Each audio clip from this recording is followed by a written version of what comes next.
അപ്പൊ നമ്മൾ ഇന്ന് നോക്കാൻ പോകുന്നത് എങ്ങനെയാണ് ഡോഗിനെ എളുപ്പത്തിൽ വരയ്ക്കാന്നാണ്. അപ്പം നമ്മൾ ഇവിടെ രണ്ട് തരത്തിലാണ് ഡോഗിനെ വരയ്ക്കുന്നത്. ഒന്ന് ഡോഗ് എന്ന ഇംഗ്ലീഷ് വേർഡ് ഉപയോഗിച്ചും മറ്റൊന്ന് കുറച്ച് നമ്പേഴ്സ് ഉപയോഗിച്ചുമാണ്. ആദ്യം തന്നെ ഡോഗ് എന്ന ഇംഗ്ലീഷ് വേർഡ് ഉപയോഗിച്ച് എങ്ങനെ ഡോഗിനെ വരയ്ക്കാൻ നോക്കാം. അതിനായി ഞാനിവിടെ ഒരു സ്കെച്ച് പെന്നും പേപ്പറും എടുത്തിട്ടുണ്ട്. ഇതിലേക്ക് ഡോഗ് എന്ന ഇംഗ്ലീഷ് വേർഡ് എഴുതി കൊടുക്കാൻ പോവുകയാണ്. എഴുതുമ്പോൾ പ്രത്യേകം ശ്രദ്ധിക്കണം, ഇത് എല്ലാം സ്മോൾ ലെറ്ററിൽ വേണം എഴുതാൻ വേണ്ടിയിട്ട്. ഇനി ഇതിന്റെ മുകളിലായിട്ട് ഇങ്ങനെ ഒരു വരയിട്ട് കൊടുക്കാം. അതിനുശേഷം ഈ വീഡിയോയിൽ കാണുന്നത് പോലെ ഡോഗിന്റെ ഓരോ ഭാഗവും നമുക്ക് വരച്ചു കൊടുക്കാം. ഇപ്പൊ ഇവിടെ വരയ്ക്കുന്നത് ഡോഗിന്റെ കണ്ണാണ്. ഇത് മൊത്തമായിട്ട് വരച്ചു കഴിയുമ്പോൾ നമ്മുടെ ഡോഗിന്റെ കഴുത്ത് വരിയിലെ ഭാഗമായിരിക്കും ഈ ഡ്രോയിങ്ങിലൂടെ കിട്ടുക. അപ്പൊ നമ്മുടെ ഡ്രോയിങ് ഫൈനൽ ടച്ചിലേക്ക് എത്തിയിട്ടുണ്ട്. അപ്പൊ ഇതാണ് നമ്മൾ ഡോഗ് എന്ന ഇംഗ്ലീഷ് വേർഡ് ഉപയോഗിച്ച് വരച്ച നമ്മുടെ ഡോഗ്. അടുത്തതായി എങ്ങനെ നമ്പേഴ്സ് ഉപയോഗിച്ച് ഡോഗിനെ വരക്കാമെന്ന് നമുക്ക് നോക്കാം.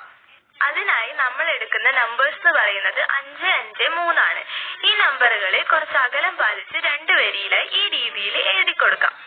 ഇനി ഇതിൽ കാണുന്നത് പോലെ ഓരോ സംഖ്യകളും തമ്മിൽ ഈ രീതിയിൽ ബന്ധിപ്പിക്കുക. ഏറ്റവും അവസാനം കിട്ടുന്ന രൂപത്തിൽ ഇതുപോലെ വരച്ചു കൊടുത്താൽ നമ്മുടെ സംഖ്യകൾ കൊണ്ടുള്ള ഡോഗും തയ്യാറായി.